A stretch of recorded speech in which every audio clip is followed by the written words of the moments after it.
यार नोट्स उड़ गए, नोट्स सेव नहीं हो पाए जो अभी तक लिखा था। चलो अभी तक तो कुछ ज्यादा पढ़ाया नहीं था।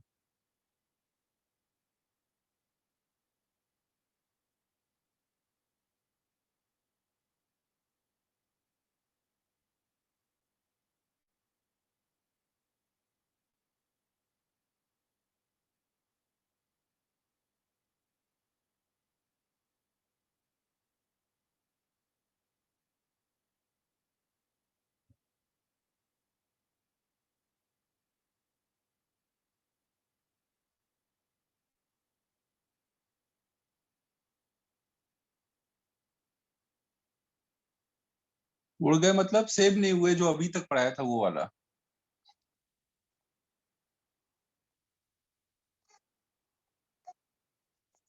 तो देखो हम लोग अभी ये स्टार्ट करने जा रहे थे।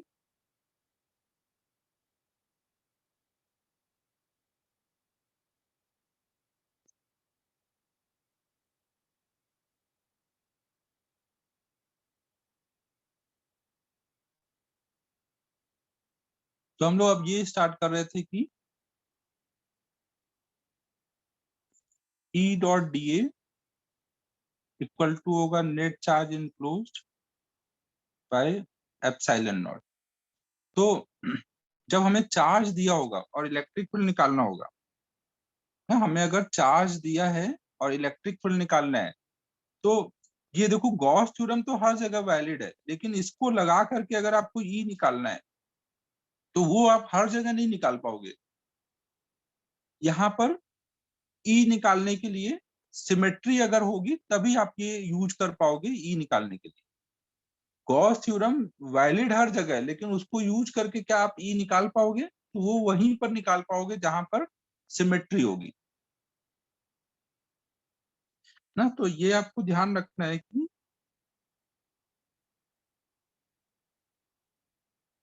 गॉस थ्योरम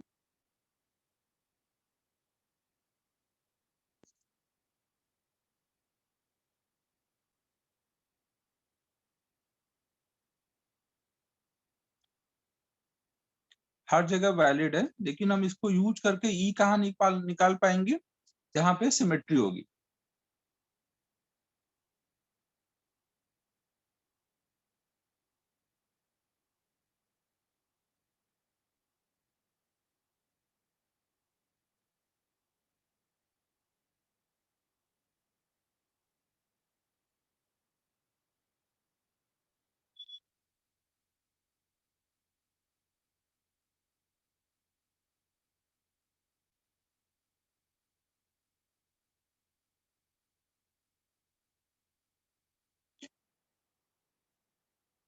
अब देखो जब सिमेट्री होगी तो भी आपको निकालने के लिए क्या क्या चीजें ध्यान रखनी है।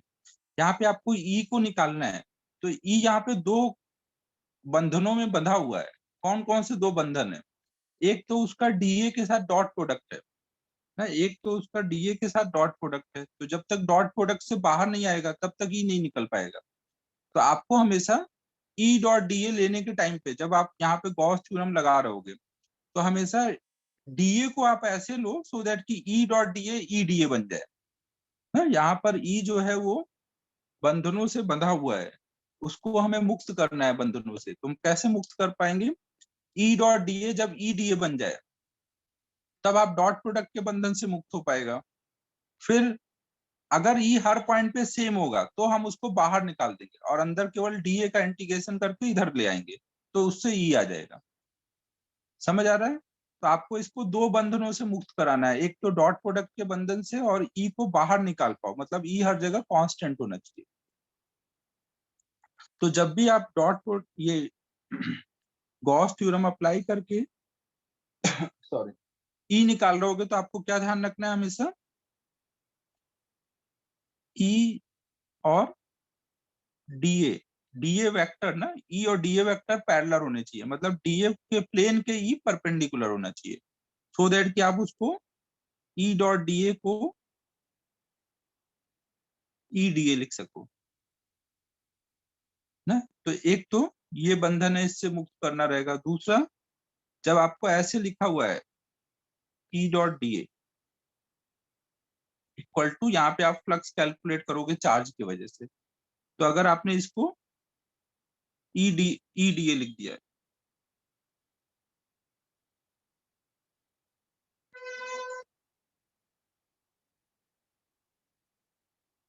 इसको ईडीए पहले तो आप लिख दोगे। फिर ई आप ऐसे चूज किए होगे, डीए आप ऐसे यूज किए होगे कि हर डीए पे ई की वैल्यू सेम रही होगी, तो ई को आप बाहर कर दोगे। फिर केवल एरिया ऐड करके उसको निकालना है और उसको दूसरे साइड कर देना है, तो ई आ जाएगा। समझ आ रहा है बच्चों? जहां पे भी आपको ई निकालना है, हमेशा आप कैसे सोचोगे? 2 पॉइंट पे सोचना रहेगा। जिसके वजह से भी ई निकालना है, उसके वजह से डीए वेक्टर हमेशा ऐसे लेना है कि वहां पे जो ई और डीए आए वो पैरेलल आए, मतलब ई डीए वेक्टर को ई डीए लिख दो। अभी सब समझ आएगा ना? अभी बस जो मैं बोल रहा हूँ वो सुनो ना, फिर जब अप्लाई करूंगा तो सिमेट्री की बात समझ आएगी। अगर हर जगह पर ई और डीए सेम होगा तो आप ई को, और ई हर जगह अगर सेम है तो ई को बाहर कर लोगे। ई हर जगह सेम कब होगा? जब सिमेट्री होगी। तो आप ये सब चीजों को देखते हैं ना कि क्या मतलब है इसका, ये नोट कर लो पहले तो।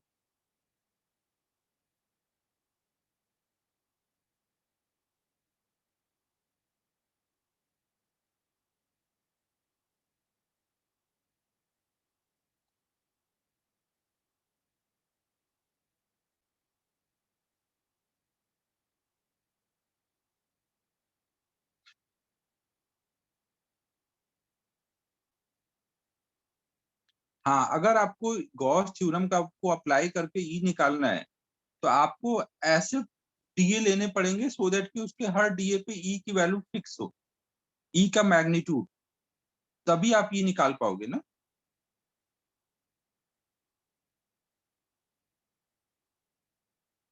जब ये ई कॉमन हो पाएगा और डीए ऐड होके नीचे आएगा इधर, तभी ई की वैल्यू आएगी ना। अगर ई हर डीए पे अलग अलग है तो फिर कहाँ पे ई निकालो?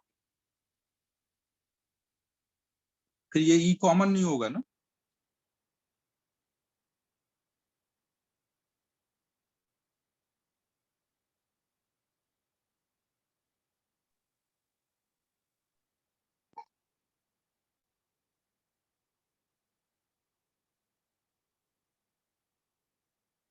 चले आगे। तो अब देखो हम लोग यहाँ पर डिफरेंट डिफरेंट चार्ज के कॉम्बिनेशन के वजह से ई निकालना सीखेंगे। तो उसमें एक होगा पॉइंट चार्ज के वजह से ई निकालना ना। अब हम यहाँ पर एप्लीकेशन में कुछ एप्लीकेशन हम लोग अब देखेंगे, और कुछ आपको कभी भी प्रॉब्लम के फॉर्म में आएगा तो खुद से सोचना रहेगा। तो हम लोग अब ई निकालना देखेंगे। ये सब आपने पहले देखा हुआ है ना। एक तो पॉइंट चार्ज की वजह से गॉस थ्योरम को अप्लाई करके ई निकालना। दूसरा, स्फीयर की वजह से, स्फीयर में दो स्फीयर, हॉलो स्फीयर और सॉलिड स्फीयर। तीसरा, इनफाइनाइट वायर।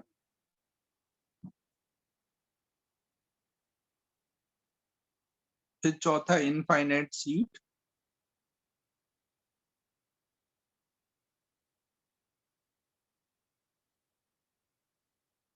फिर पांचवा, इनफाइनाइट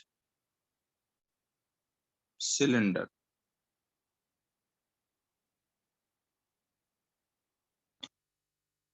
जहां पे सिमेट्री होगी आप देखोगे इनके लिए तो सिमेट्री लगेगी, लेकिन रिंग या डिस्क के लिए आप गॉस थ्योरम नहीं अप्लाई कर पाओगे, वहां पे सिमेट्री नहीं होगी। तो अब इनको हम अप्लाई करना सीखते हैं, तो उससे आइडिया लगेगा कि डिस्क के लिए क्यों नहीं कर पाएंगे। तो हम लोग अभी पहला स्टार्ट कर रहे हैं, E due to point charge. Note कर लो इसको पहले तो।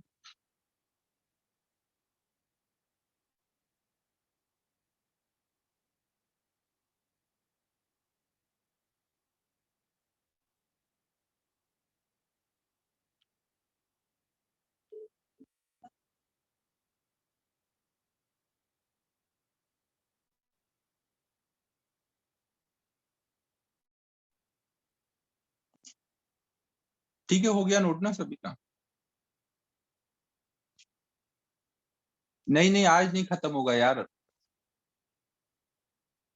आज तो गॉस थ्योरम हो जाए और थोड़ा कंडक्टर के बारे में पढ़ना रहेगा।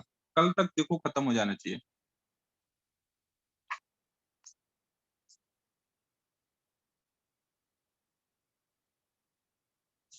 हाँ इस वीक तो हो ही जाएगा।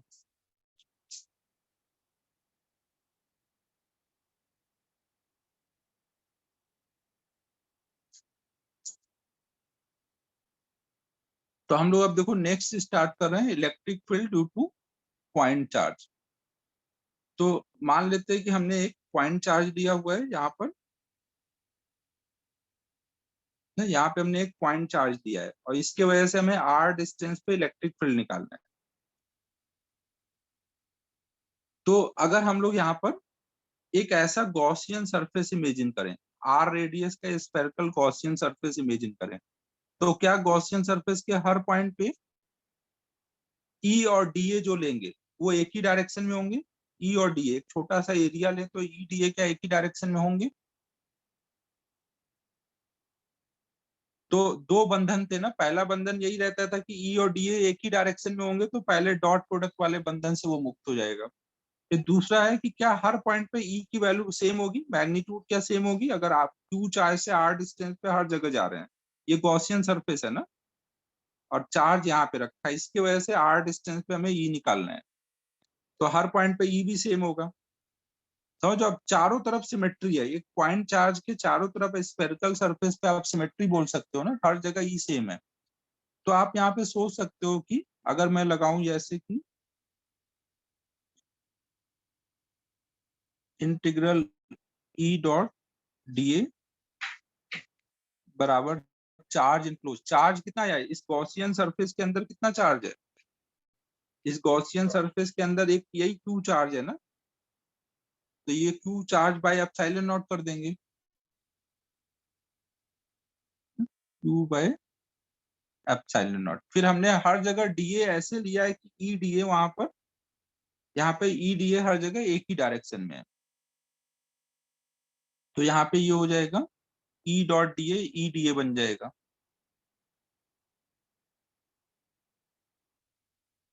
ना। अब हर जगह ई सेम भी है तो ई को बाहर कर देंगे,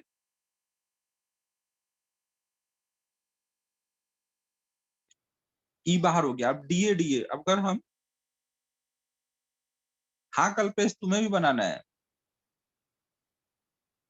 ना। अब ये डीए डीए पूरे स्फीयर के लिए अगर आप ऐड करोगे ना, पूरे स्फीयर के लिए जब डीए डीए ऐड करोगे, तो यहाँ पे क्या आ जाएगा, पूरा डीए डीए हर जगह का ऐड करोगे स्फीयर के लिए, तो ये डीए डीए पूरा ऐड होकर के क्या बन जाएगा, स्फीयर का सरफेस एरिया। तो आप इसको लिख लोगे E into 4 pi R square.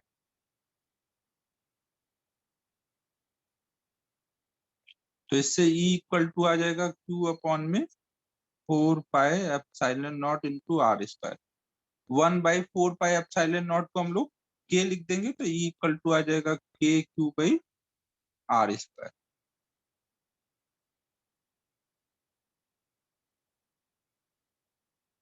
ठीक है बच्चों, समझ आया कैसे मैंने सिमेट्री यूज की? अब देखो, आप ऐसा गॉसियन सरफेस नहीं ले सकते थे अगर क्यू चार्ज है और यहाँ आर डिस्टेंस पे निकालना है, तो आप कोई ने बोला भाई मैं यहाँ पे एक ऐसे आर 2 आर का एक क्यूब ले लेता हूँ।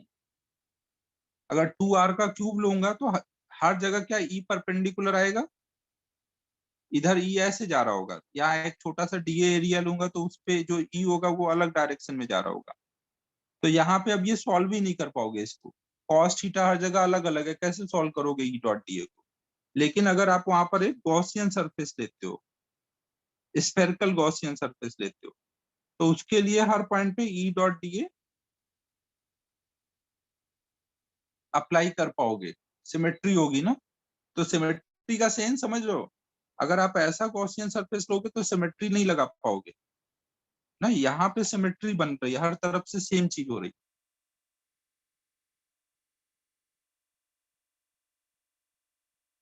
समझ आया बच्चों? नोट कर लो इसको।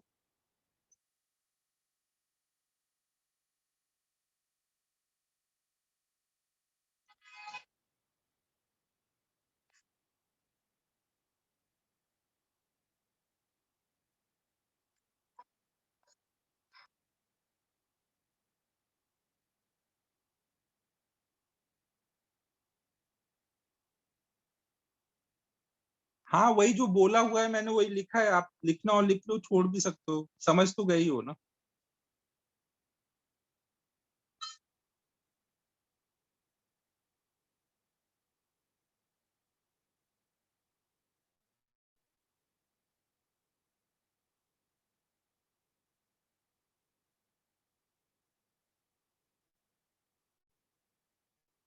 हाँ वही करोगे, जब आप रिंग या डिस्क के लिए सोचोगे तो आप कौन सा गॉसियन सरफेस लो जिसके हर पॉइंट पे ई सेम हो, तो आपको कोई ऐसा गॉसियन सरफेस समझ ही नहीं आएगा।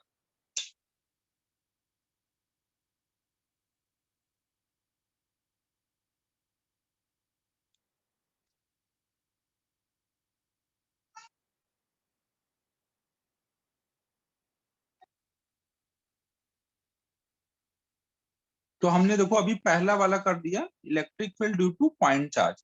अब हम लोग अगला स्टार्ट कर रहे हैं, electric field due to hollow sphere ना, स्फीयर में दो हैं, हॉलो स्फीयर और सॉलिड स्फीयर। तो हम लोग अब पहले स्टार्ट कर रहे हैं electric field due to hollow sphere. ठीक है, चल रहे हैं ना आगे अब।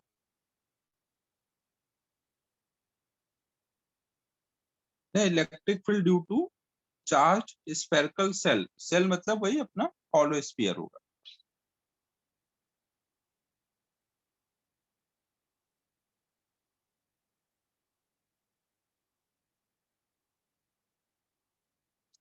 अब देखो, जब चार्ज सेल की वजह से हमें इलेक्ट्रिक फील्ड निकालना होगा तो वहां पे दो केसेस होंगे।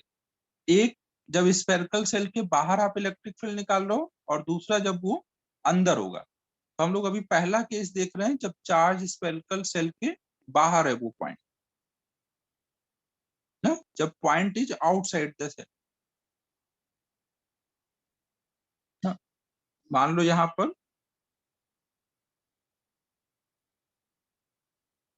हमने कोई एक स्फेरिकल सेल ले लिया है जिसका रेडियस आर है और उसके ऊपर क्यू चार्ज है। तो हम अब एक पॉइंट पी पे निकालने जा रहे हैं, जिस पॉइंट पे निकालने जा रहे हैं उसको हम पॉइंट पी बोल रहे हैं, और वो आर डिस्टेंस पे सेंटर से और बाहर है, कुछ ऐसा है ना। हमने एक यहाँ पे चार्ज हॉलो स्फीयर लिया है और उसकी वजह से बाहर पी पे निकालने जा रहे हैं। तो अब निकालने के लिए देखो क्या करोगे, यहाँ पे भी आपको ऐसी सिमेट्री मिल जाएगी ना, अगर आप एक ऐसा आर रेडियस का गॉसियन सरफेस ले लो स्फेरिकल। ये ध्यान रखना, यहाँ पे सारा खेल गॉसियन सरफेस इमेजिन करने का है। अगर आपने सही गॉसियन सरफेस इमेजिन किया तो आप वहां पर उसको दोनों बंधनों से मुक्त करके सॉल्व कर पाओगे। और अगर आपने सही नहीं गॉसियन सरफेस इमेजिन किया तो फिर बंधनों से मुक्ति नहीं होगा, तो आगे सॉल्व भी नहीं होगा। तो यहाँ पर हमने एक ऐसा अगर गॉसियन सरफेस ले लें तो फिर से वही चीज आएगा, हर तरफ को ये सिमेट्रिकली ऐसे आर डिस्टेंस पे ई ऐसे रेडियल जा रहा होगा। तो ई और डीएस एक ही डायरेक्शन में होंगे, यहाँ पे हमने एक छोटे से एरिया को डीएस बोल दिया है। तो ई और डीएस एक ही डायरेक्शन में होंगे। तो ई डॉट डी ए या फिर ई डॉट डी एस ना, को ई डी एस लिख दोगे, और ई यहाँ पे हर जगह सेम होगा तो ई बाहर निकाल लोगे ना। तो इस चीज को अगले में लिखा हुआ है ना, वही वाला डायग्राम है ये। तो हमने वही एक गॉसियन सरफेस इमेजिन कर लिया है। तो अब अगर हम इससे टोटल फ्लक्स निकालें तो टोटल फ्लक्स कितना आएगा, हर जगह ई डॉट डी एस करूंगा तो ई डॉट डीएस ई डीएस हो जाएगा, फिर ई बाहर आएगा और डीएस डीएस पूरा ऐड होकर के क्या हो जाएगा, 4 पाई आर स्क्वायर। तो टोटल ये फ्लक्स आ जाएगा। ठीक है बच्चों, यहाँ तक क्लियर है। पिछला स्लाइड अभी लिखना है क्या?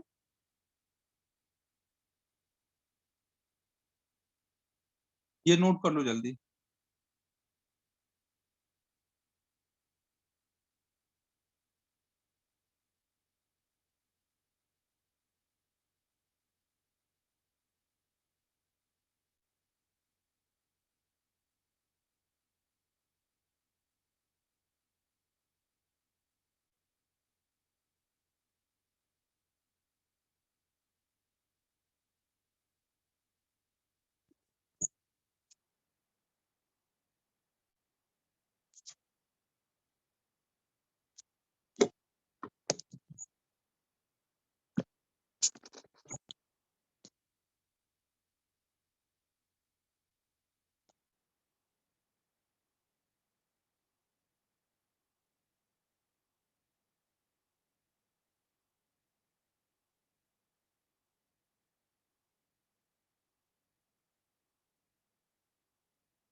पिछले स्लाइड पे जाऊं क्या?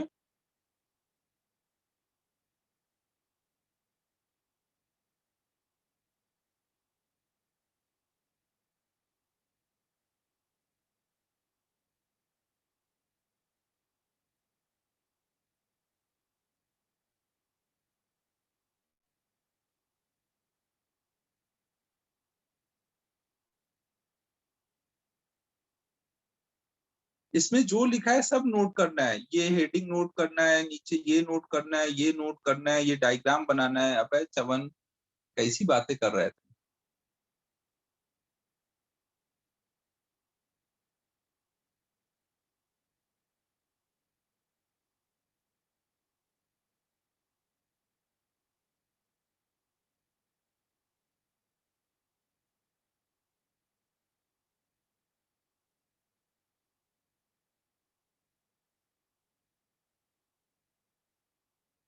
चल रहा हूँ अब आगे।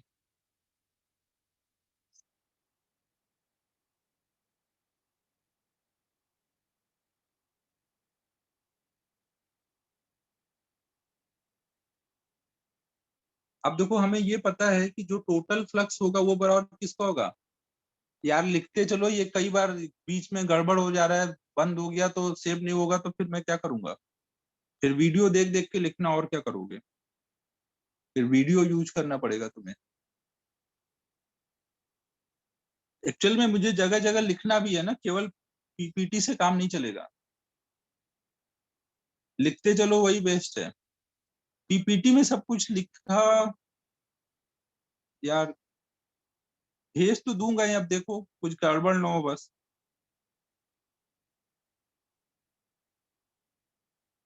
यार नहीं, कुछ तो फोटो ही ले लो हर स्लाइड कंप्लीट होने के बाद, कि क्लास में कुछ तो रहे आपके पास। मैं तो पूरा सेव करूंगा लास्ट में, लेकिन वही कुछ गड़बड़ ना हो बस, ये चक्कर है। एटलीस्ट बस स्क्रीनशॉट ले लो सब।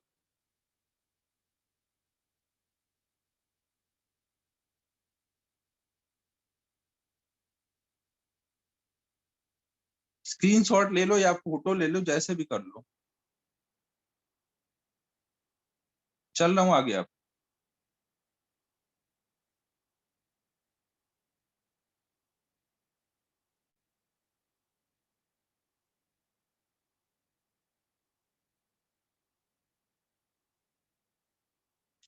तो हमने अब जो टोटल फ्लक्स निकाला ई के टर्म में, वो बराबर कर दिया चार्ज के टर्म में फ्लक्स कितना होगा, 2/ε0। अब हम ये वाला टर्म इस साइड कर देंगे तो उससे ई की वैल्यू आ जाएगी ना। तो अब इसको फिर से आप वही लिख सकते हो, KQ/R²। तो हम यहाँ पे अब लिख देंगे E = आ गया बाहर के लिए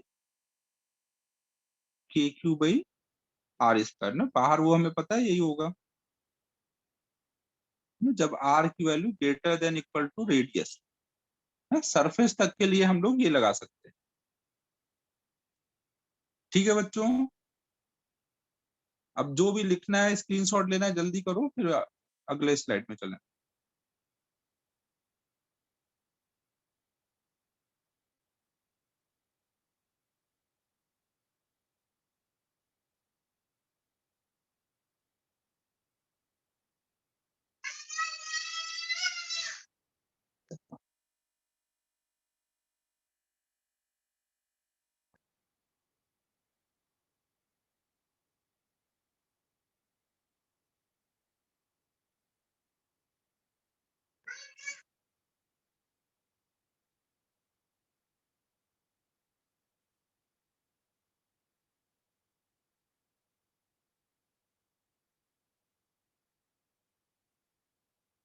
नोट होने के बाद बोल देना।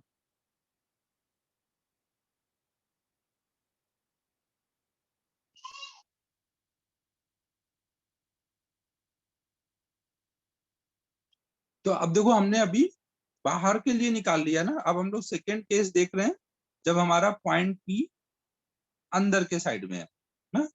जब पॉइंट पी अंदर होगा तो आर जो उसकी डिस्टेंस होगी वो रेडियस से कम हो जाएगी।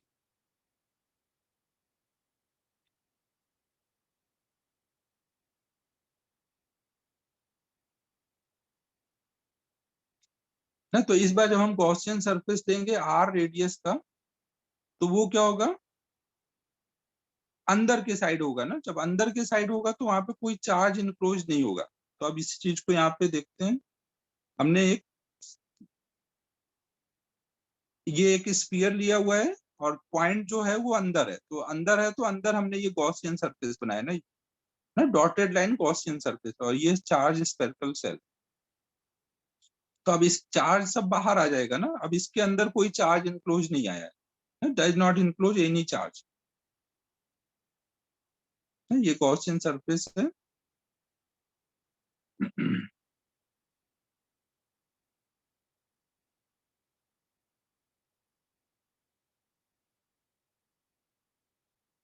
तो यहाँ पे देखो अब क्या क्या चीजें ध्यान रखनी है हमें। जब हम ई डॉट डी ए करेंगे, ई डॉट डी एस करेंगे, charge enclose by epsilon not, ये कोई चार्ज नहीं है ना, ये कट कर। तो चार्ज इनक्लोज तो अंदर हो नहीं पा रहा है, तो वो जीरो है। हाँ, चार्ज यहाँ पे सारा का सारा ये सरफेस पर है।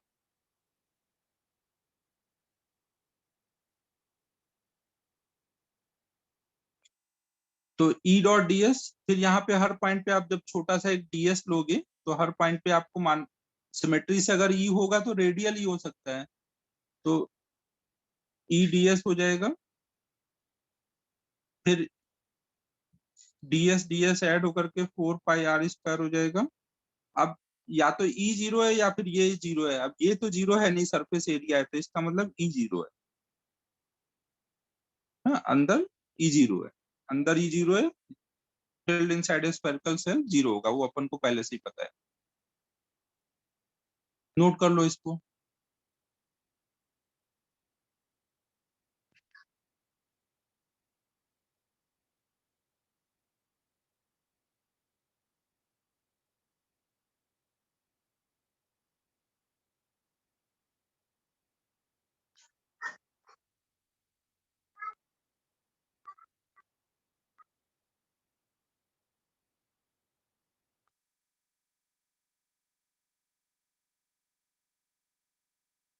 चले आगे बच्चों।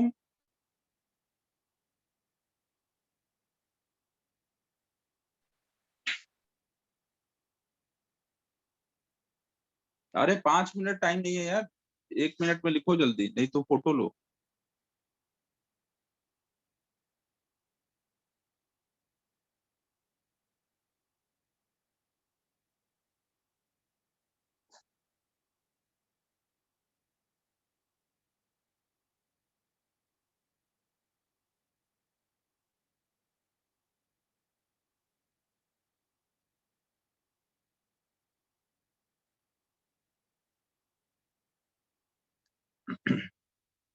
देखो यहाँ पर ई का जो डायरेक्शन होगा, ऐसा ही हो सकता है कि जो चारों तरफ से सिमेट्रिकल पड़े। अगर मैं बोल दूं कि भाई इधर को है, ऐसे राइट में है, तो स्फीयर है ना, तो उसकी वजह से जो इधर से आना चाहिए वो इधर से आना चाहिए। तो या तो ऐसे अंदर को आ रहा हो हर तरफ से, या बाहर जा रहा हो हर तरफ से, जो होना चाहिए सिमेट्रिकल होना चाहिए ना स्फीयर के हिसाब से। तो रेडियल ही हो सकता है।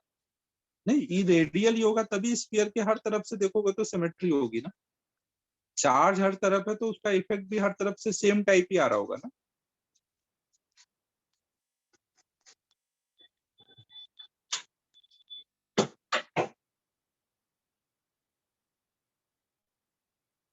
अबे ये सब मैंने बनाया यार, और कौन बनाएगा। तुम लोगों के लिए कल कितनी मेहनत की मैंने, इतनी स्लाइड बनाई है 2-2 घंटे बैठ के। हाँ, तो अंदर ले लो, उससे क्या ही फर्क पड़ेगा। अंदर ले लो, बात तो वही पड़ेगी।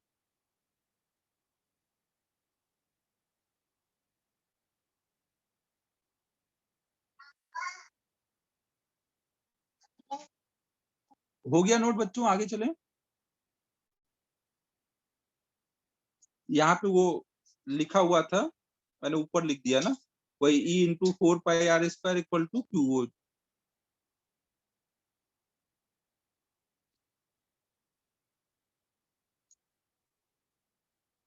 ठीक है श्रेयस, ट्राई करूंगा रोज करने का। तो अब अगर हम लोग ई और आर का ग्राफ ड्रॉ करें ना, तो ग्राफ कैसा बन रहा होगा? हमने ये एक स्फीयर ले लिया है जिसका कोई रेडियस आर है, और इधर के साइड में डिस्टेंस दिखा रहे हैं और इधर के साइड में इलेक्ट्रिक फील्ड दिखाएंगे ग्राफ में। तो अब हमें पता है कि अंदर के साइड में इलेक्ट्रिक फील्ड 0 होगी ना, और जैसे ही हम सरफेस पे आएंगे इलेक्ट्रिक फील्ड की वैल्यू के क्यू बाई आर स्क्वायर हो जाएगी और फिर वो डिक्रीज करेगी ना, सरफेस पे के क्यू बाई आर स्क्वायर हो जाएगी और फिर वो डिक्रीज करेगी। अंदर ही 0 है, तो जैसे सरफेस पे पहुंचे वो के क्यू बाई आर स्क्वायर हो गई और फिर डिक्रीज करेगी ना। यहाँ डॉटेड लाइन दिखाना था बट वो स्ट्रेट दिख गया है, ये डॉटेड लाइन है ना, यहाँ से ग्राफ शुरू होगा और ये जा रहा होगा।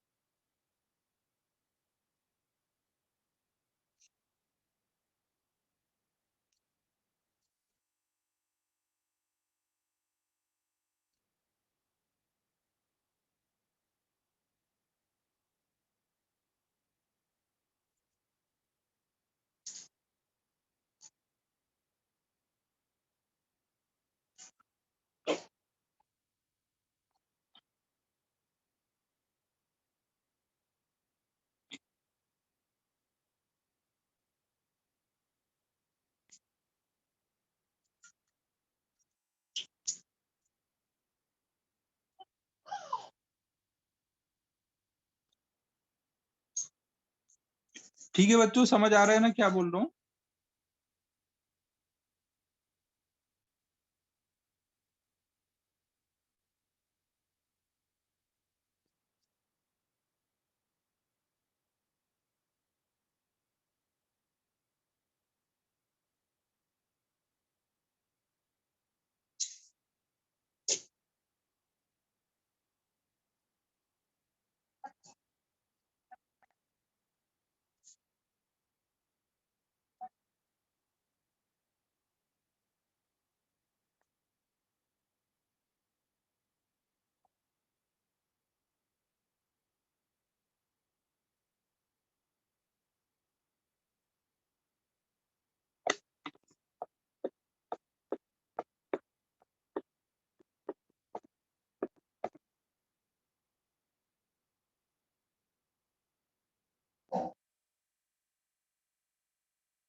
अब नेक्स्ट हम लोग देख रहे हैं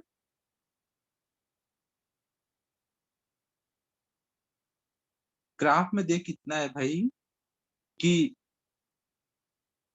ई को अगर हम लोग डिस्टेंस के साथ दिखाएं तो जब तक कैपिटल आर तक नहीं पहुंच जाते तब तक ई की वैल्यू क्या रहेगी? 0। अंदर रहोगे ना तब तक ई की वैल्यू आपकी 0 है, और जैसे ही आप सरफेस पे आओगे तो सरफेस पे ई की वैल्यू कितनी हो जाएगी? के क्यू बाई आर स्क्वायर। अब जैसे जैसे आगे जाओगे क्या होगा? 1/r² आएगा ना, K Q by R square, आर बढ़ेगा ई कम होगा, तो ऐसे ग्राफ में ई कम होता जा रहा है।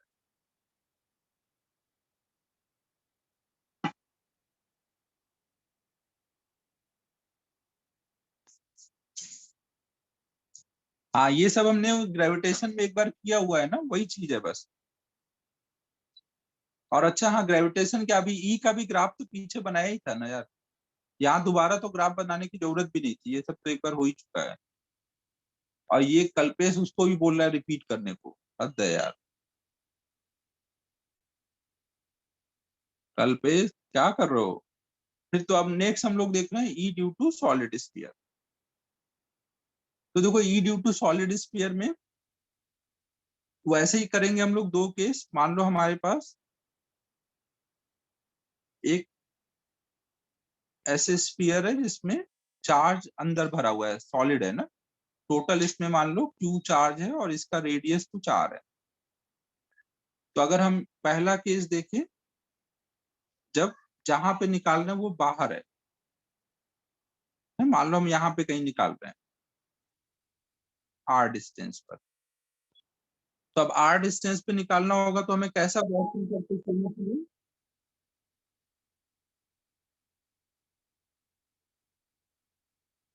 ना आर डिस्टेंस पे गॉसियन सरफेस कैसा लेंगे, स्फेरिकल। ऐसे हम गॉसियन सरफेस ले लेंगे।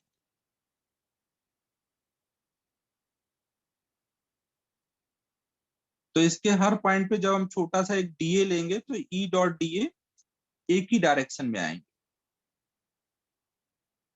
तो हम वहां पे लिख लेंगे इंटीग्रल ई डॉट डीए को ई डीए। फिर यहाँ पे हर एक डीए पर हर एक आर डिस्टेंस पे है ना, तो इसको ई कॉमन कर लेंगे, डीए डीए ऐड होकर के हो जाएगा 4 पाई r²। तो हमें पता है कि अब जो भी ये टोटल फ्लक्स आएगा वो बराबर होगा इसके अंदर जितना भी चार्ज है। इस गॉसियन सरफेस के अंदर टोटल कितना चार्ज आ रहा है, इस गॉसियन सरफेस के अंदर टोटल पूरा ये चार्ज आ रहा है ना,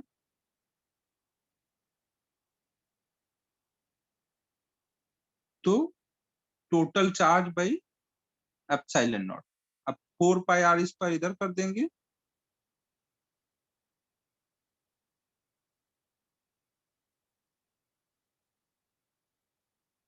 ना, तो हमारा E इक्वल टू आ गया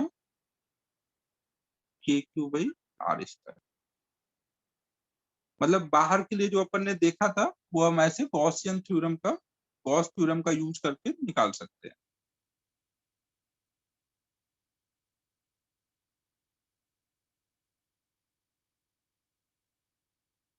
नोट कर लो बच्चों।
चलें आगे।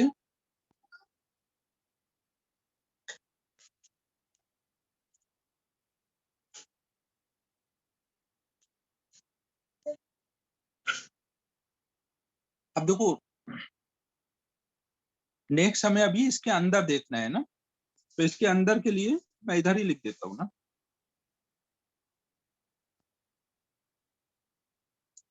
या रुको नया स्लाइड ले लेता हूँ।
तो अब देखो हम लोग नेक्स्ट केस देख रहे हैं।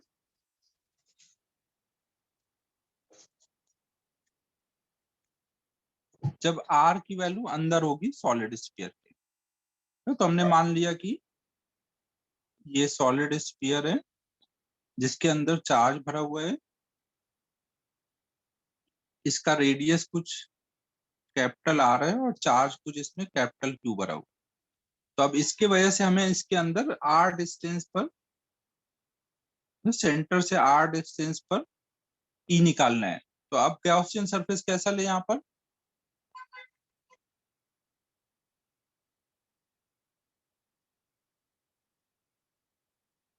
गॉसियन सरफेस बच्चों कैसा लेना चाहिए?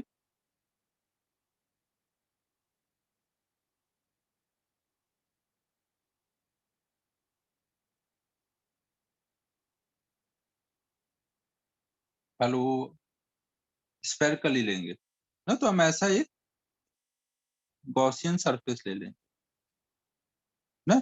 और सिमेट्री से बोल सकते हैं ऑल डायरेक्शन में ई क्या होगा, ऐसे रेडियली बाहर को आ रहा होगा है, तो यहाँ पे भी ई बाहर को आ रहा होगा। और एक छोटा सा इसके सरफेस पे डी एरिया ले लेंगे। तो ई और डी ए हम बोल सकते हैं कि ई डॉट डी ए बन जाएंगे।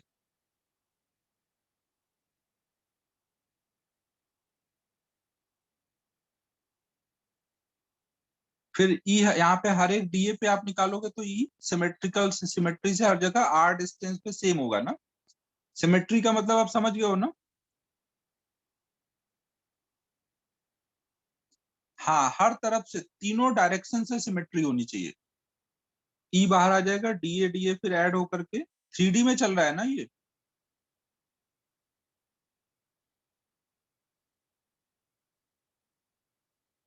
अब इसके अंदर देखो चार्ज कितना रहा। अब इसके अंदर जो चार्ज आया वो केवल जो यहाँ पे चार्ज है वही गॉसियन सरफेस के अंदर है ना, जो ब्लू में लिखा मैंने, वो वाला चार्ज ही हमें लेना है केवल। तो वो हम चार्ज कैसे निकालेंगे, हमें पता है कि पूरे वॉल्यूम में कितना चार्ज है।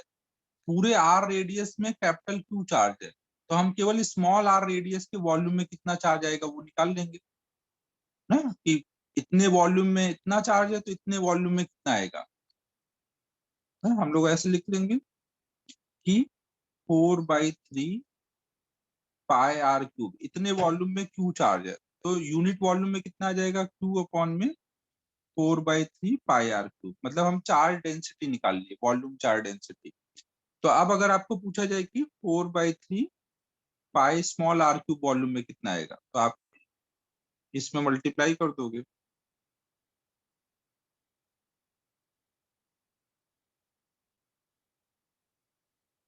तो अंदर का चार्ज आ गया ना, अंदर इतना कुछ चार्ज आ रहा है। ठीक है बच्चों, ये बात क्लियर है सभी को। तो अब हम लोग ये लगा देंगे फिर, टोटल फ्लक्स आ रहा है E into 4 pi R square, और टोटल चार्ज आ रहा है क्यू R/R का होल क्यूब। तो अब आर क्यूब से यहाँ पे इसका क्यूब कट जाएगा ना, इसको ऐसे लिख देता हूँ R³ बाई R³।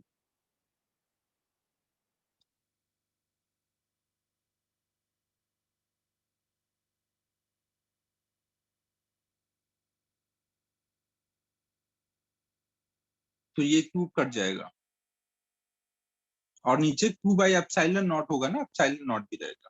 तो ई इक्वल टू आ जाएगा 2/4 पाई एप्सिलॉन नॉट R/R³, जिसको हम बोल सकते हैं K³ by R³ into small are, जो हमने सॉलिड स्फीयर के अंदर देखा हुआ है वही आ गया।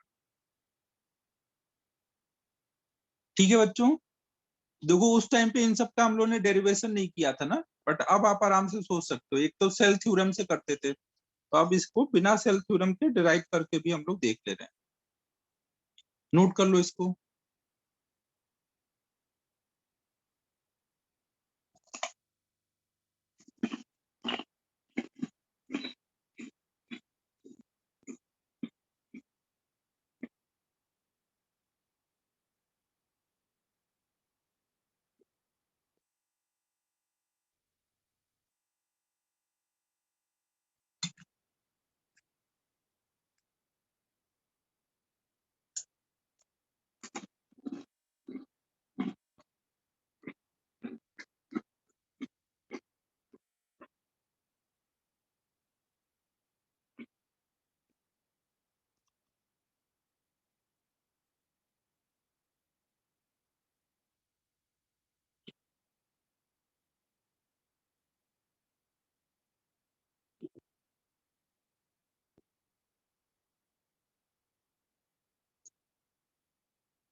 ठीक है, अब अगला स्टार्ट करना है।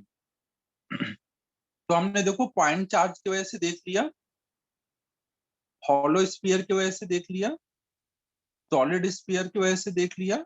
अब हम लोग देख रहे हैं E due to infinite wire.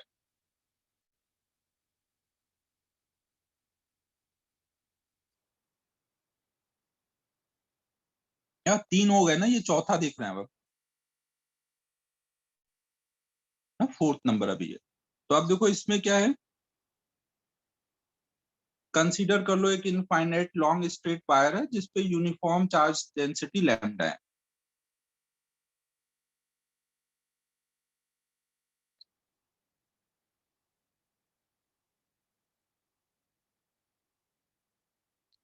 ना। तो हमने यहाँ पे एक स्ट्रेट ऐसे वायर ले लिया, इनफाइनाइट लेंथ की ये वायर है, और इसके अराउंड इस स्क्रीन के परपेंडिकुलर ऐसे एक रिंग वाला प्लेन लिया है ना, एक रिंग लिया है जिसका सेंटर यहाँ पर है ना। ये अपना जो बोर्ड है, कंप्यूटर का स्क्रीन है, उसके परपेंडिकुलर ये रिंग लिया हुआ है ना।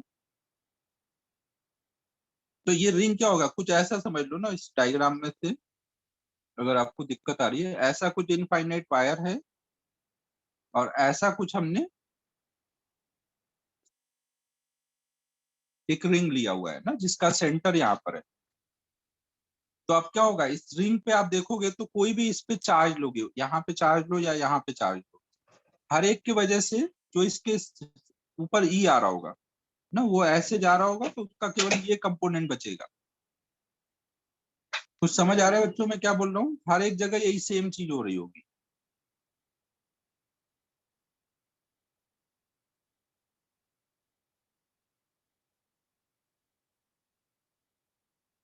रिंग या डिस्क कुछ भी ले लो, हमें उसके यहाँ सरकमफेरेंस पे देखना है। रिंग ले लो या डिस्क ले लो, दोनों चलेगा। तो इसका मतलब हम इस पे कोई भी पॉइंट लें, पी पॉइंट लें, पी डैश पॉइंट लें, पी डबल डैश पॉइंट लें ना, हर एक पॉइंट रिंग का सिमेट्रिकल होगा ना। समझो ना, अगर मैं ऐसे एक ये इनफाइनाइट वायर है और इसके अराउंड एक ऐसे मैं एक ऐसे डिस्क रिंग टाइप लिया है, तो इसके हर पॉइंट पे जो ई होगा इसके वजह से वो हर जगह सेम होगा ना, हर एक पॉइंट सिमेट्रिकल होंगे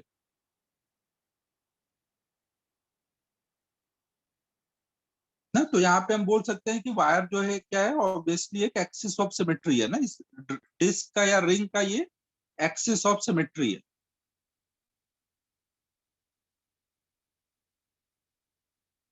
तो इस पे जो पॉइंट होंगे P, P dash, P double dash are equivalent with respect to charge of wire ना, सब इक्विवेलेंट है। पी ले लो, पी डैश ले लो, पी डबल डैश ले लो, सब वायर से देखोगे तो इक्विवेलेंट है ना। ऐसे वायर है तो इधर ले लो, इधर ले लो, इधर ले लो, सब इक्विवेलेंट है।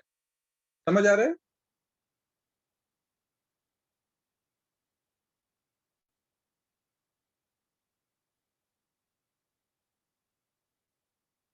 तो इसका मतलब क्या होगा, हर एक पॉइंट पे इलेक्ट्रिक फील्ड जो होगा सेम मैग्नीट्यूड का होना चाहिए ना। इधर पे निकालो या फिर इधर निकालो या इधर निकालो, वायर के चारों तरफ आर डिस्टेंस पे ई की वैल्यू सेम होगी। फिर उसका डायरेक्शन बताया गया है कि, और यहाँ पे डायरेक्शन ऑफ इलेक्ट्रिक फील्ड क्या होगा, हर तरफ रेडियली ऐसे आउटवर्ड जा रहा होगा ना। ऐसे इसका ई इधर आ रहा होगा, इसका ई इधर, तो वो कट करके सबका केवल ये रेडियली आउटवर्ड बचेगा। और अगर वो पॉजिटिव चार्ज होगा तो बाहर को जा रहा होगा, अगर यहाँ निगेटिव चार्ज है तो अंदर को आ रहा होगा। पॉजिटिव चार्ज से अवे जाएगा और निगेटिव चार्ज के टूवर्ड्स आएगा।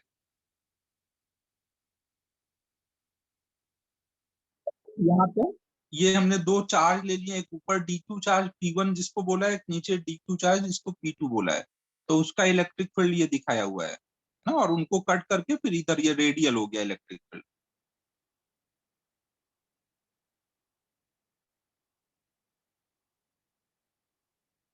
तो यहाँ पे यही है कि इलेक्ट्रिक फील्ड एवरीवेयर रेडियल है in the plane cutting the wire normally ना। ये जो रिंग वाला प्लेन है, इसमें हर जगह आप देखोगे तो ऐसे रेडियल जा रहा होगा, और उसका सेंटर यहाँ पे आ रहा होगा, जहाँ पे ये रिंग कट कर रहा होगा वायर। और ये जो होगा इसका मैग्नीट्यूड केवल आर पे डिपेंड कर रहा होगा। ये कैसे करेगा अभी हम लोग देखते हैं ना।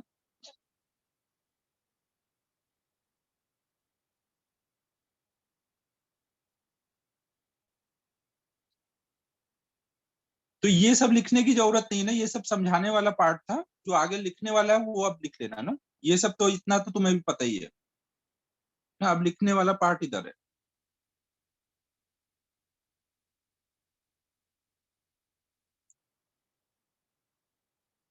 ना। हमने एक इनफाइनाइट वायर ले लिया है ना, एक इनफाइनाइट वायर है, जिसकी वजह से हमें पता है कि ई हर तरफ को ऐसे रेडियल जा रहा है। तो यहाँ पे गॉसियन सरफेस कैसा लेना चाहिए? गॉसियन सरफेस बच्चों कैसा लेंगे?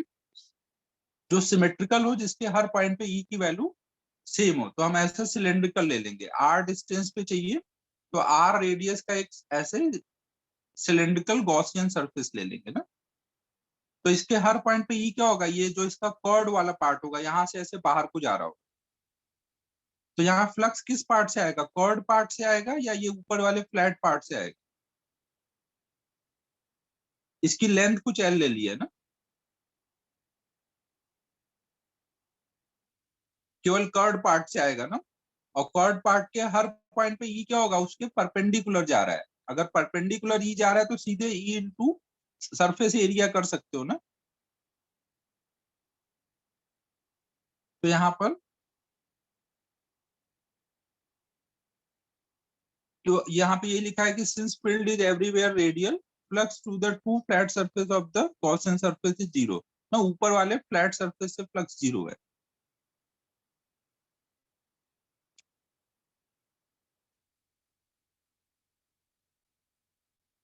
तो यहाँ पे यही समझाया हुआ है कि जो फ्लक्स होगा वो कर्ड पार्ट से जाएगा ना। At cylindrical part,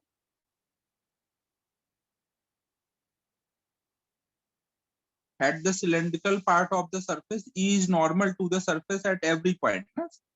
cylindrical part, curved part पे हर जगह नॉर्मल है। And it is parallel to any area vector. अगर सरफेस पे परपेंडिकुलर है मतलब एरिया के वेक्टर के पैरेलल हुआ ना, तो वहां पे फ्लक्स जीरो नहीं होगा ना, वहां पे आप सीधे निकालोगे E into।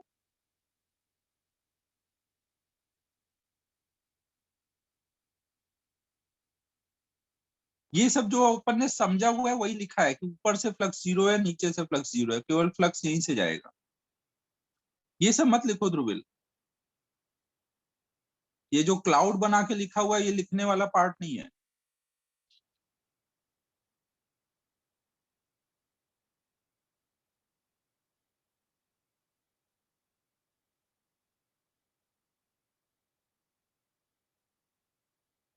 फिर देखो हमें पता है कि इस कॉर्ड पार्ट का जहां से फ्लक्स जाएगा वहां का एरिया कितना होगा? 2 पाई r इंटू एल ना। सिलेंडर का कॉर्ड पार्ट का एरिया कितना होता है? 2 पाई r इंटू एल।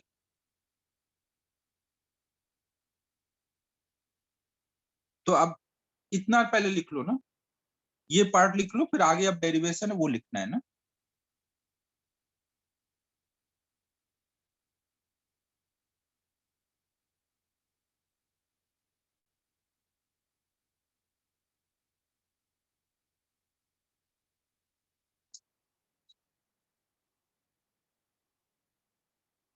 डायग्राम बना लो और ऊपर वाली लाइन लिख लो।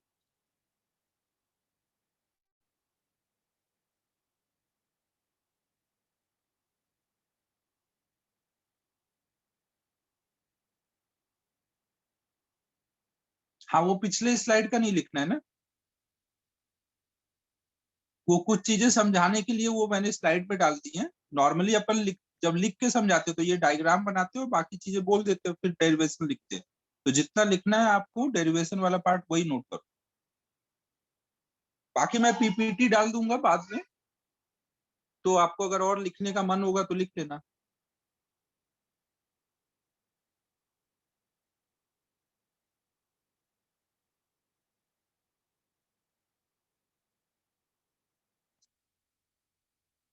तो फ्लक्स अब हम अगर गॉसियन सरफेस से निकालें ना, सिलेंड्रिकल पार्ट से, तो कितना हो जाएगा?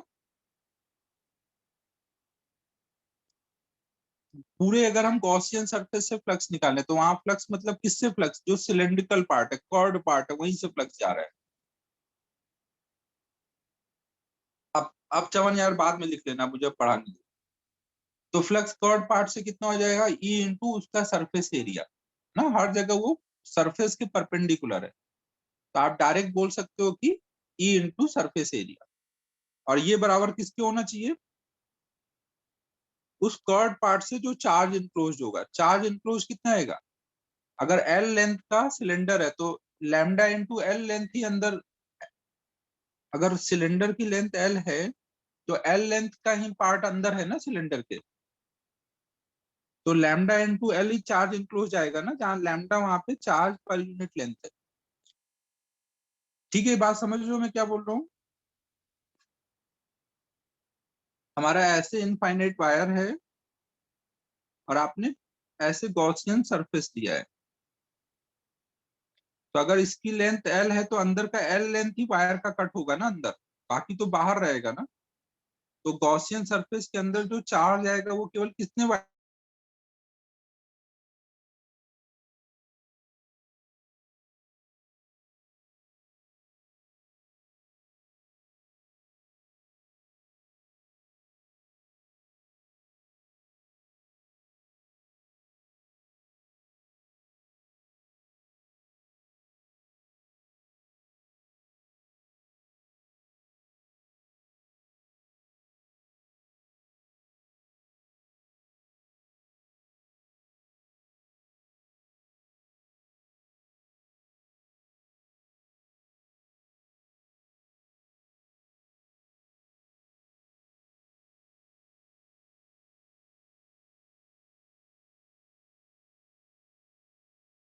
बच्चों अभी सही आ रहा है आवाज और स्क्रीन भी दिख रही है।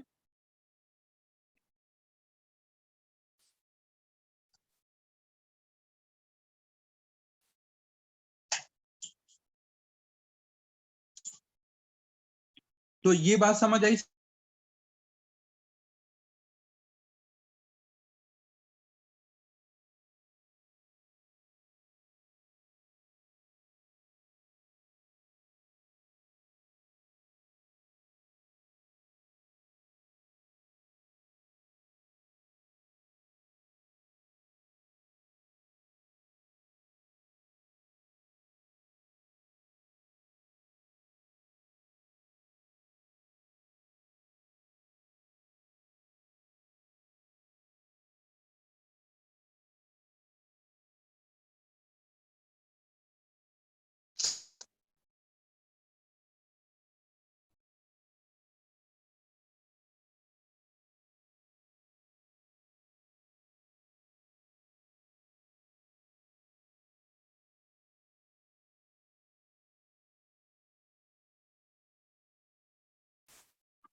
ये बात समझ आ गई है। अभी भी लैग है, अबे अभी तो लाइट आ गई भाई, अभी तो सही चल रहा है वाईफाई।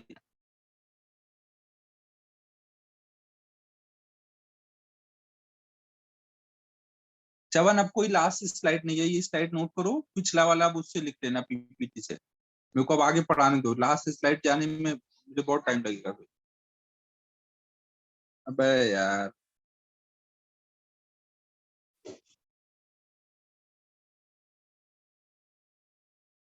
फोटो ले लो ना यार।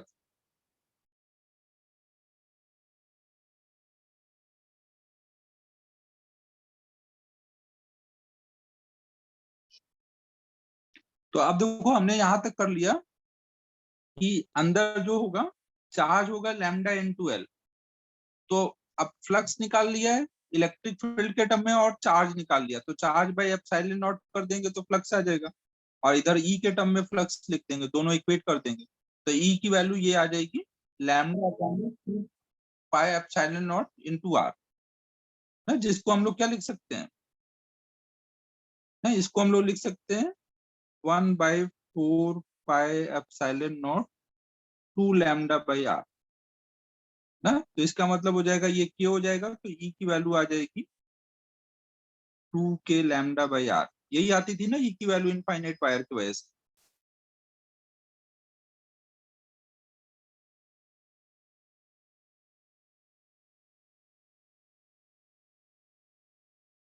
और ये कोई भी जगह पे ई डायरेक्शन वाइज कैसे जा रहा होगा, पॉजिटिव चार्ज की वजह से देखोगे तो अवे फ्रॉम वायर ना, तो उसी को लिख दिया यहाँ पर ना। यहाँ पे एन कैप मतलब यूनिट वेक्टर है जो वायर से अवे जा रहा हो। सरफेस पे परपेंडिकुलर अवे फ्रॉम वायर, ये नोट कर लो।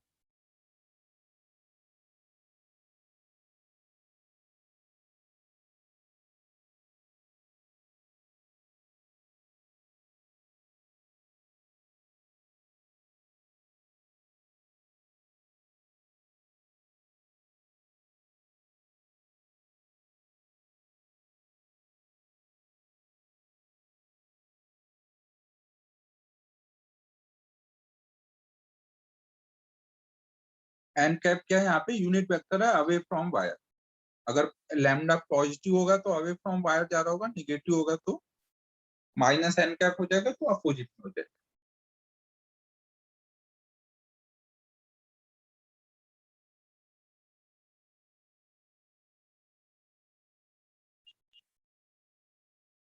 हो गया नोट।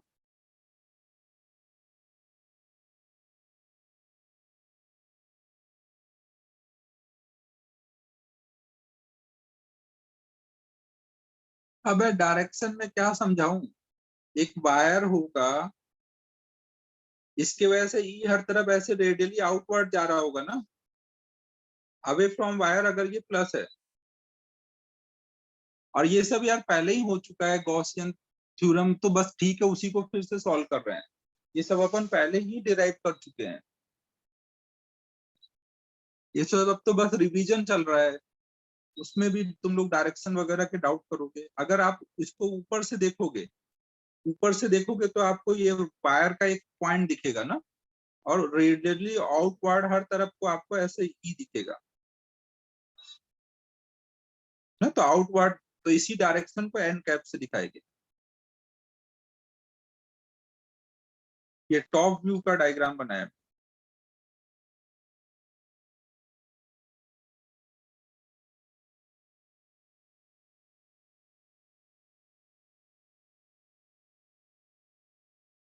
ठीक है, अब आगे चलना है ना।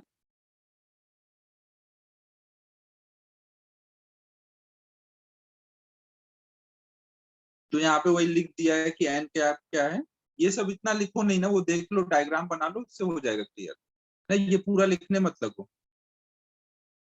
एन कैप यूनिट वेक्टर है, डायग्राम में पीछे दिखा दिया होगा ना।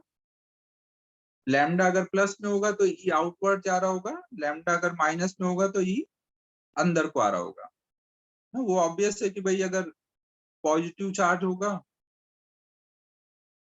तो उससे अवे जा रहा होगा ई, और निगेटिव चार्ज होगा तो ई इनवर्ड होगा।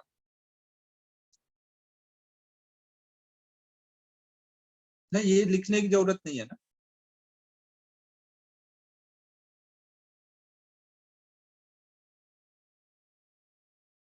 यहाँ पे देखो, ये पॉइंट एक और बताया गया है कि यहाँ पे हमने जब फ्लक्स निकाला तो उसमें केवल lambda into L part use हुआ है, लेकिन इसका मतलब ये नहीं कि जो इलेक्ट्रिक फील्ड है वो केवल इसके वजह से ही है।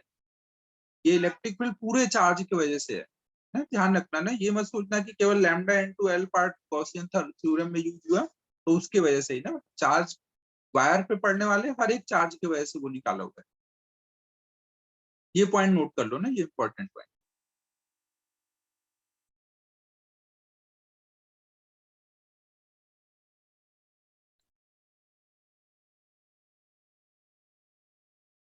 फिर यहाँ पे इनफाइनाइट वायर की वजह से हमने निकाला हुआ है ना, फाइनाइट वायर की वजह से आप ऐसे गॉसियन थ्योरम नहीं लगा सकते। अगर आपके पास फाइनाइट वायर होता तो उसके हर पॉइंट पे क्या ई परपेंडिकुलर टू सरफेस होता और सेम होता ना। एक फाइनाइट लेंथ की अगर आपके पास वायर होती तो इसके यहाँ पे ई और यहाँ पे ई जो होगा वो सेम होगा क्या, हर जगह ई।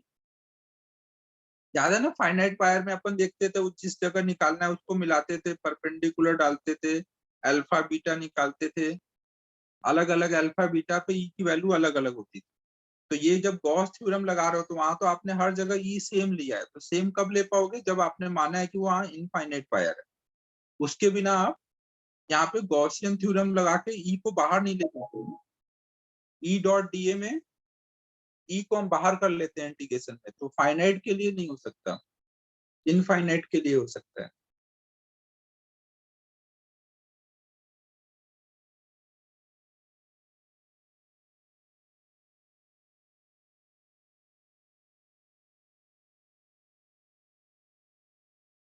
हो गया नोट?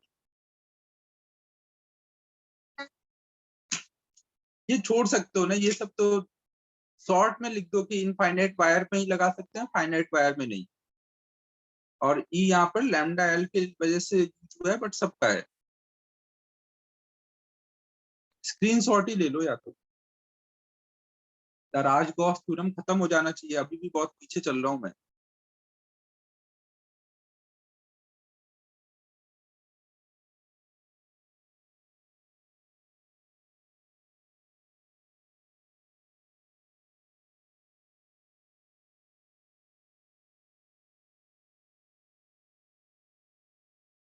अब नेक्स्ट हम लोग देख रहे हैं electric field due to uniformly charge plane सी।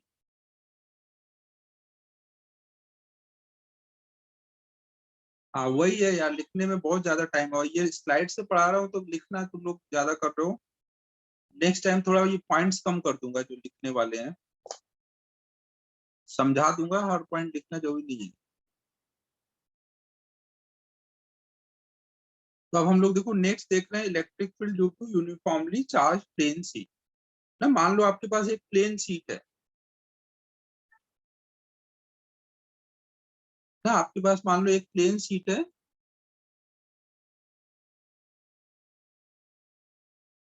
और इसके वजह से आपको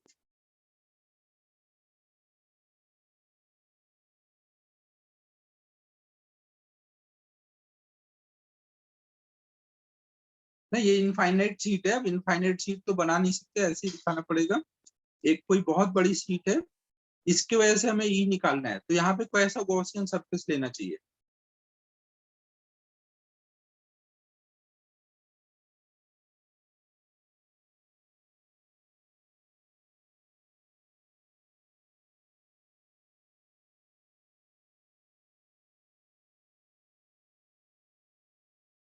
गॉसियन सरफेस हमेशा क्लोज ही ले सकते हो ना, ओपन नहीं ले सकते। गॉसियन सरफेस क्लोज लोगे तभी उसके लिए ना इंटीग्रल ई डॉट डी लगा पाओगे।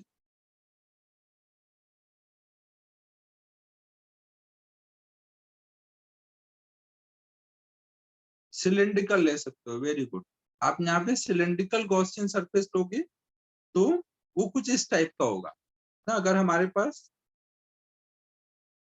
ये इनफाइनाइट सीट है, तो हम अगर ऐसा कुछ सिलेंड्रिकल ले लें गॉसियन सरफेस, नहीं ये इधर भी आर डिस्टेंस तक है, पीछे भी आर डिस्टेंस तक है, तो सिमेट्री से आप इधर भी बोलोगे ई इलेक्ट्रिक फील्ड होगा, इधर भी ई इलेक्ट्रिक फील्ड होगा। पॉजिटिव चार्ज से अवे दोनों साइड में बोलोगे ई इलेक्ट्रिक फील्ड, है कि नहीं? अगर आप इसका साइड व्यू का डायग्राम बनाओगे, तो साइड व्यू का डायग्राम क्या होगा, ऐसे एक लाइन दिख रही होगी, ये प्लेन शीट एक लाइन दिख रही होगी ना, इस पे चार्ज है,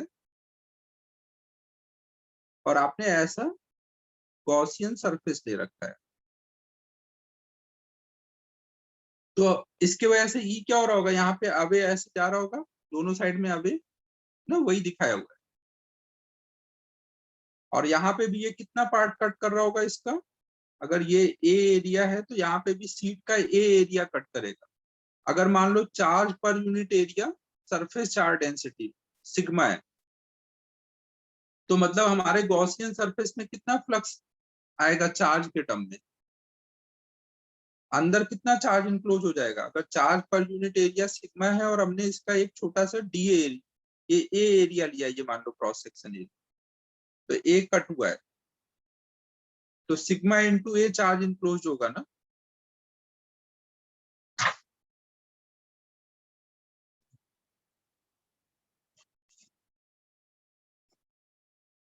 देखो श्रेयस, हमें ऐसा लेना है जहां पे हम सिमेट्री यूज कर पाए। तुम इसके अलावा यहाँ पर और भी लेने का ट्राई करो, और देखो ऐसे कर पा रहे हो क्या। इसको लेकर के पहले देखते हैं कि हो रहा है या नहीं, फिर आप कुछ और लेके ट्राई करना, देखो हो रहा है कि। जब कुछ गलत लोगे तभी समझ आएगा कि ऐसा क्यों लिया था। ठीक है बच्चों, तो यहाँ पे ई इंटू डी ए इधर भी फ्लक्स है, ई इंटू डी ए इधर भी फ्लक्स है, तो ये अगर इस पार्ट का एरिया ए है, कट करने से कोई दिक्कत नहीं है ना। मैंने आपको क्या बोला था, चार्ज अगर इनक्लोज नहीं होगा तो फिर आप फ्लक्स कैसे लिखोगे, कट करेगा तभी तो चार्ज अंदर आएगा। इनफाइनाइट सीट के लिए इनफाइनाइट तो गॉसियन सरफेस ले नहीं सकते, इनफाइनाइट सीट को कवर करने के लिए अगर पूरा अंदर लाना है तो इनफाइनाइट का लेना पड़ेगा ना, वो तो ले नहीं सकते, आपको कुछ ऐसा ही लेना पड़ेगा फाइनाइट, और फाइनाइट लोगे तो वो कट ही करेगा। तो आप यहाँ पे फ्लक्स कितना बोलोगे इस गॉसियन सरफेस से? क्या इस थर्ड पार्ट से फ्लक्स जाएगा? क्या इस पार्ट से फ्लक्स जाएगा बच्चों? इस पार्ट से, सिलेंडर के थर्ड पार्ट से फ्लक्स जा पा रहा होगा? नहीं जा रहा होगा ना। केवल फ्लक्स किधर से जाएगा? ये जो फ्लैट सरफेस है ना, फ्लैट सरफेस से कितना जाएगा? अगर इसका एरिया ए है तो फ्लैट सरफेस पे परपेंडिकुलर है ना, तो ई इंटू ए यहाँ पर भी और ई इंटू ए यहाँ पर भी ना, दोनों जगह ई इंटू ए, तो टोटल फ्लक्स हो जाएगा 2EA ना। यहाँ पे टोटल फ्लक्स हो जाएगा 2EA, और चार्ज इनक्लोज कितना था? सिग्मा इंटू ए ना, तो चार्ज बाय एप्सिलॉन नॉट, तो इससे ई की वैल्यू आ गई ना। यही आता था ना इनफाइनाइट सीट की वजह से फ्लक्स, ई की value sigma bye 2 epsilon not.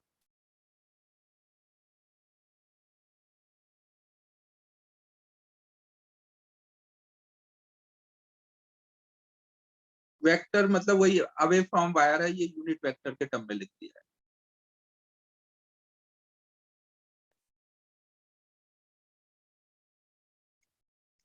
अगर पॉजिटिव चार्ज रहता है तो वो अवे फ्रॉम वायर रहेगा, और निगेटिव होगा फॉर योर सीट, और निगेटिव होगा तो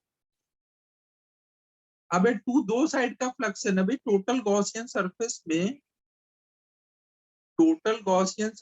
में देख लो, ये पूरा गॉसियन सरफेस है, तो इधर भी ई इंटू ए, इधर भी ई इंटू ए, ये पूरा एक क्लोज गॉसियन सरफेस लोगे ना, बीच में खुला नहीं छोड़ सकते ना, पूरा क्लोज लोगे तो इधर भी फ्लक्स आएगा, इधर भी आएगा। कहाँ पे ऊपर करोगे? प्लेन शीट के तो एक ही साइड में चार्ज है ना, प्लेन शीट में एक ही साइड में चार्ज है, इधर ई इंटू ए फ्लक्स आएगा, इधर ए।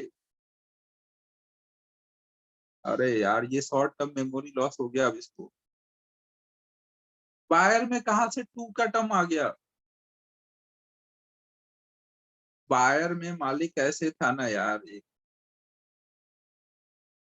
वायर स्ट्रेट ऐसे था, आपने गॉसियन सिलेंडर लिया था, तो सिलेंडर के हर पॉइंट पे ई लिखा था ना भाई, कोई पॉइंट छोड़ा थोड़ी था। दोनों साइड नहीं, आपने 3D में सारे साइड में ई इंटू डीए लगाया था ना। यहाँ सिलेंडर में दो ही साइड नहीं थे, पूरा कॉर्ड पार्ट के लिए लगाया था ना, तभी ना E into 2πr into L किया था।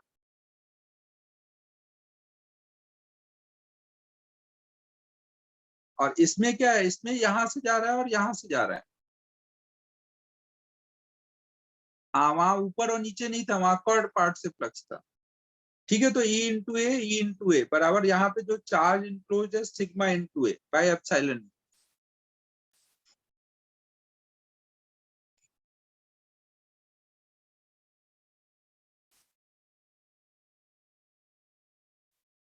बस आप इतने तक लिख लेना ना, आगे नहीं लिखना। बाकी वो आगे वो सब डायरेक्शन वगैरह वो आपको पता है, यहाँ तक लिख लो।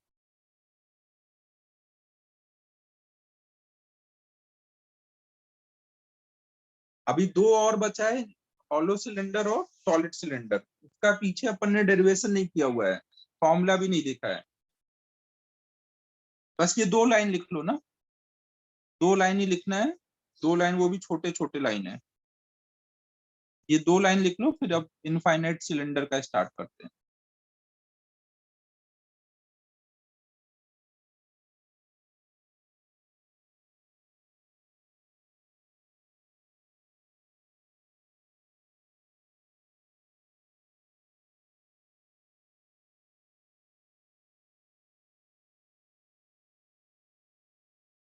यहाँ पे वही सब लिखा हुआ है कि ई की वैल्यू एक्स पे डिपेंड नहीं कर रही है ना, वो हर जगह सिग्मा बाय 2 एप्सिलॉन नॉट है, ये लिखने की जरूरत नहीं है ना।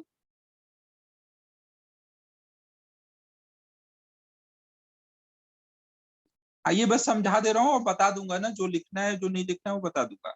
और ये क्या होगा, अगर आपके पास फाइनाइट प्लेन सीट है तो उसके लिए भी आप लगा सकते हो, अगर आप उसके मिडिल में जाकर के निकाल लो। एक अगर इनफाइनाइट नहीं है, फाइनाइट सीट है ना, मान लो एक आपके पास फाइनाइट सीट है, तो इसके अगर आप मिडिल में जा रहे हो तो एकदम क्लोज, एकदम पास में, तो एकदम क्लोज जाओगे तो आप मान सकते हो कि ये बहुत बड़ा है और यहाँ पे आप लगा सकते हो। फाइनाइट सीट के मिडिल के लिए भी आप इनफाइनाइट सीट का फॉर्मूला यूज कर सकते हो। ठीक है बच्चों, ये सब लिखने की जरूरत नहीं है, बस ध्यान रखो। तो अब हम लोग देख रहे हैं E due to infinite hollow cylinder.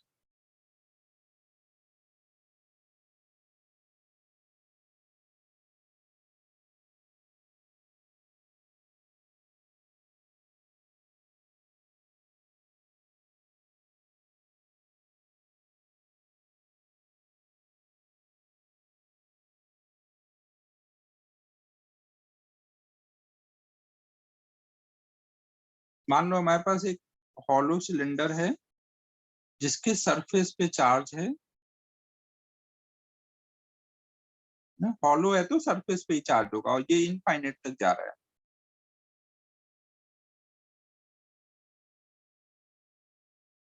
इसका रेडियस कुछ r है और इसके वजह से हमें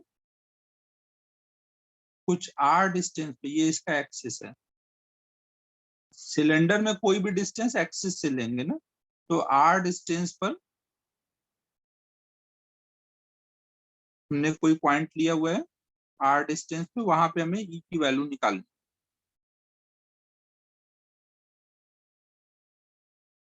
और यहाँ सिलेंडर के सरफेस पे चार्ज है, तो अगर मान लो हम इसका l लेंथ लेते हैं,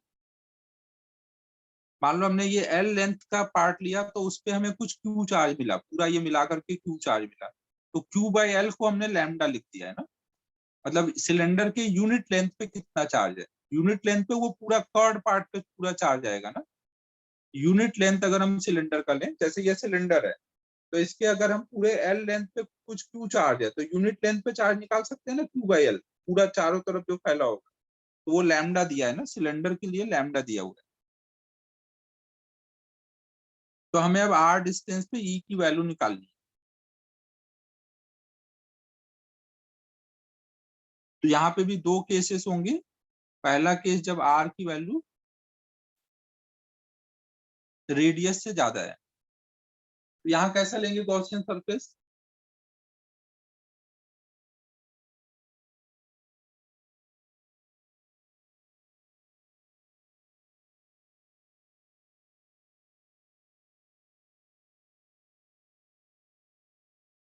सिलेंड्रिकल ही लेंगे ना, यहाँ पे भी हम लोग गॉसियन सरफेस ऐसा कुछ सिलेंड्रिकल ले लेंगे।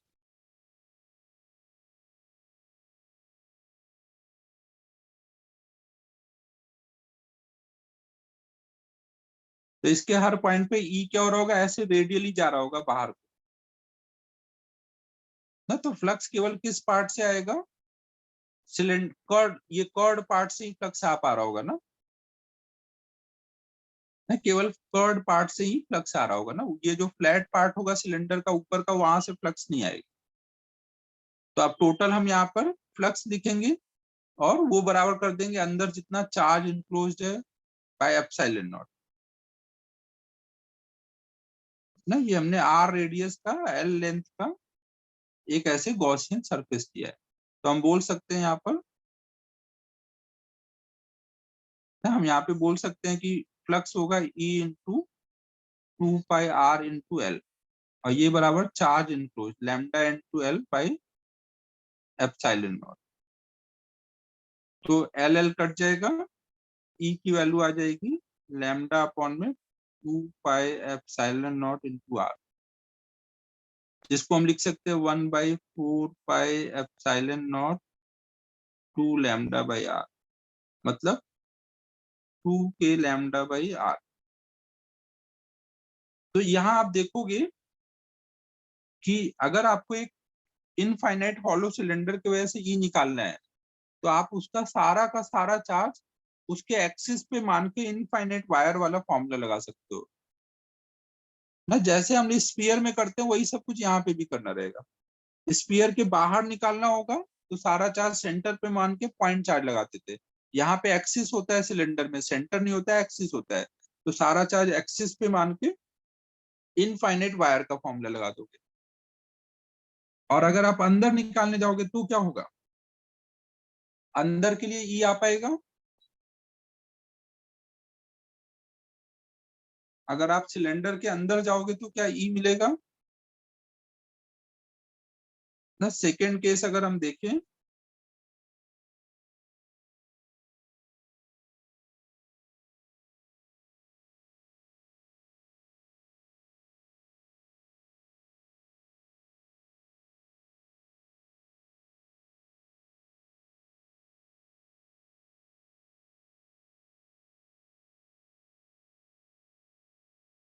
अगर आप अंदर देखोगे तो जब अंदर आर डिस्टेंस पे देखोगे तो जो गॉसियन सरफेस लोगे उसमें कोई चार्ज इनक्लोज्ड आएगा?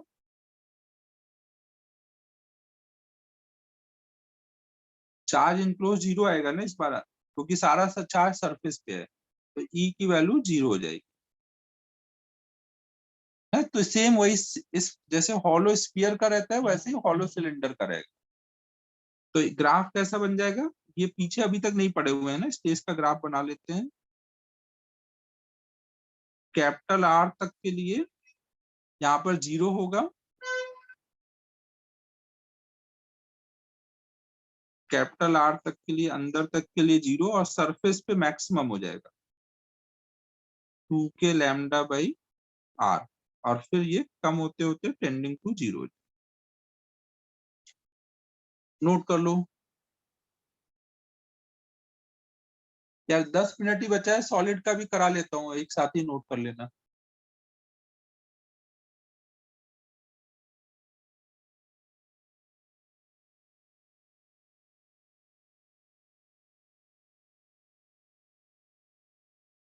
दो मिनट लगेगा, सॉलिड का भी कर देता हूँ, सेम टाइप ही है वो भी एकदम। हाँ ठीक है, 2 ही मिनट लगना है सीधे। ई ड्यू टू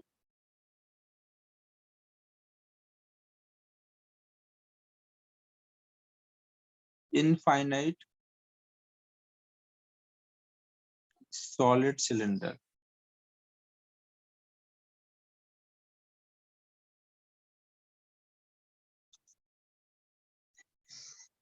तो अब हम लोग मान लेते हैं कि एक हमारे पास लॉन्ग सॉलिड सिलेंडर है,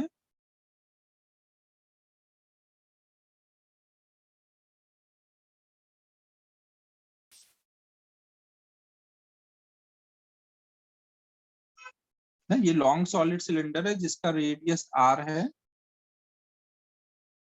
और इसके एक्सिस से हमें कुछ स्मॉल आर डिस्टेंस पर ई निकालना है। तो फिर से हम लोग वैसे ही पहले पार्ट के लिए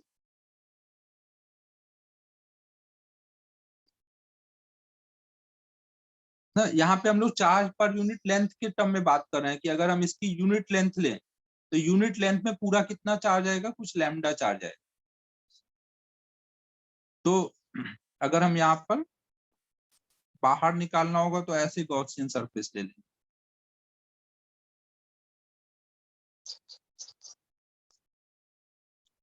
तो यहाँ पे ई ऐसे आउटवर्ड जा रहा होगा,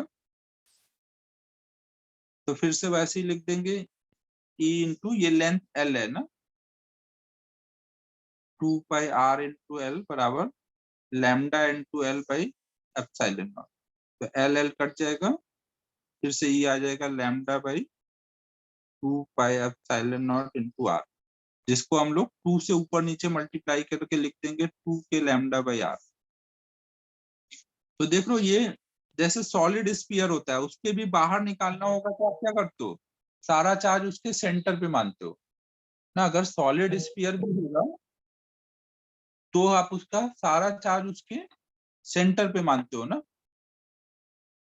तो ऐसे ही यहाँ पे हॉलो सॉलिड सिलेंडर में उसका सारा चार्ज उसके एक्सिस पे मान लोगे बाहर के लिए। बाहर के लिए चाहे हॉलो स्फीयर हो या सॉलिड स्फीयर, सेंटर पे लेते हो। वैसे यहाँ पे हॉलो सिलेंडर हो या सॉलिड सिलेंडर, सारा चार्ज उसके एक्सिस पे लेना रहेगा।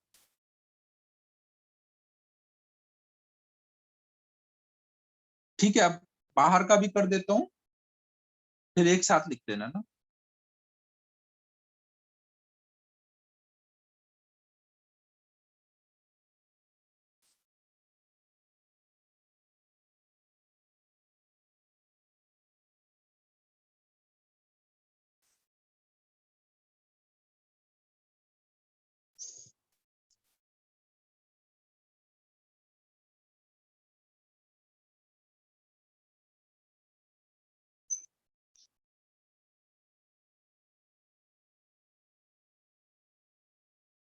ना, यहाँ पे अंदर चार्ज भरा हुआ है और हमने यूनिट लेंथ पे, इसके यूनिट लेंथ पे लैम्डा चार्ज आएगा वो बताया है, और इसके एक्सिस से आर डिस्टेंस पर हमें इलेक्ट्रिक फील्ड चाहिए।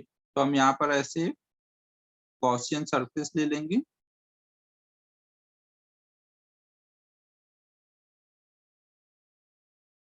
फिर से वैसे सिमेट्री लगाएंगे, कॉर्ड सरफेस से फ्लक्स जा रहा होगा, गॉसियन सरफेस की लेंथ एल है, तो यहाँ हो जाएगा E इंटू 2πr/L बराबर चार्ज इनक्लोज। अब चार्ज इनक्लोज कैसे निकालोगे? तो आपको पता है कि इसके L लेंथ में टोटल कितना चार्ज आ रहा है, आपको पता है कि इसके पूरे L लेंथ में पूरा चार्ज कितना आएगा, लैम्डा इंटू एल। लेकिन आपको केवल कितना चाहिए, L लेंथ, मतलब ये इतने वॉल्यूम में, πr² इंटू एल वॉल्यूम में लैम्डा एल चार्ज आएगा, तो इतने वॉल्यूम में कितना चार्ज आएगा। ये बात समझ आ रही है? अगर मैंने ये एल लेंथ लिया तो इस एल लेंथ में जो चार्ज बोलोगे लैम्डा एल, वो इतने वॉल्यूम में होगा ना,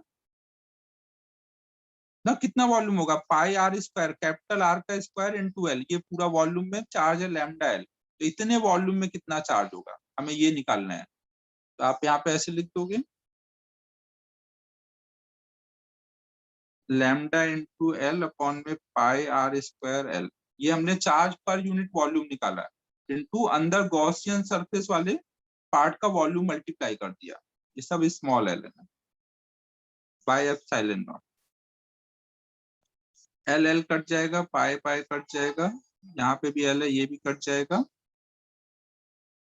एक आर कट जाएगा, तो आ जाएगा E equal to lambda R upon में 2π/ε0 इंटू r², जिसमें हम अगर 2 से ऊपर नीचे मल्टीप्लाई कर दे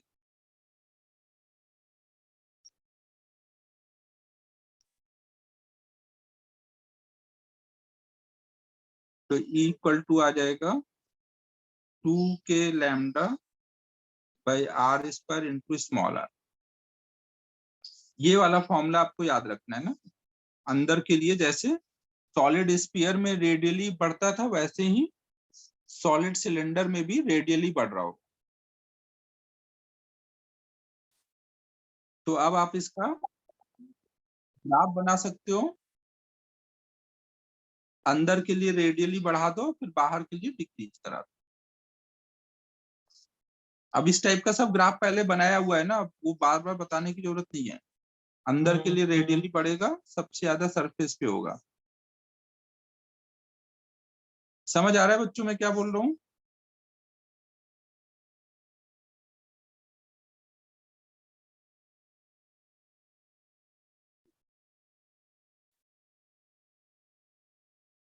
तो अब ये गॉस थ्योरम कंप्लीट हो गया।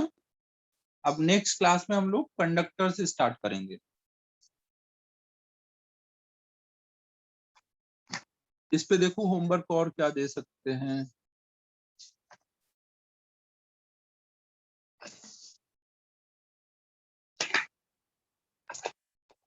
होमवर्क तो लगभग सारे सॉल्व एग्जांपल दे चुका हूं ना, गॉस थ्योरम वाले सारे सॉल्व एग्जांपल दे चुका हूं ना।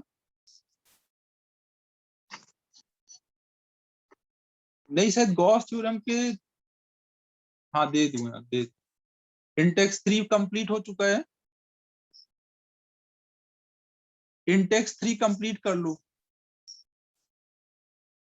हाँ यार बोलता हूँ, ये बोला हुआ है मैंने आधा घंटा ब्रेक के लिए, फिर भी ये लोग बार बार भूल जा रहे हैं। ठीक है बच्चों, फिर बाकी सब तो हो गया, बस अब कंडक्टर बचा है ना, तो अब कल कंडक्टर से स्टार्ट करेंगे। ठीक है बच्चों, फिर क्लोज करता हूँ, बाय बाय।